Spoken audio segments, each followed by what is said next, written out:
Tinutugis ngayon ang 3 suspects sa pamamaril sa 2 lalaki sa Baseco Compound sa Maynila.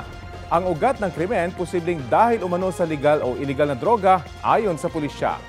Balitang hatid ni Jomar Apresto.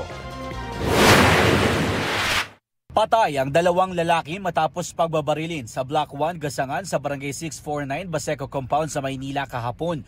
Ayon sa pulisya, rumesponde sila sa tawag ng isang concerned citizen at nadatnan nila ang isang biktima na duguan at may tama ng bala sa ulo. Ang isa pa na isugod sa ospital pero binawian din ng buhay kalaunan.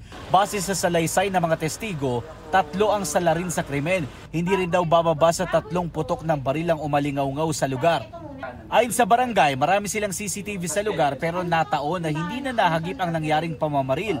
CCTV po namin na sa mga major road lang o sa mga daanan na yung mga areas na palaging may kuno. Lumalabas sa investigasyon ng pulisya na ang 2 biktima at ang 3 salarin ay sangkot daw sa kalakalan ng iligal na droga sa lugar. Kabilang yan sa mga tinitignang anggulo ng mga otoridad. Patuloy ang backtracking ng mga otoridad para matunton ang mga salarin. Jomar Apresto nagbabalita para sa GMA Integrated News.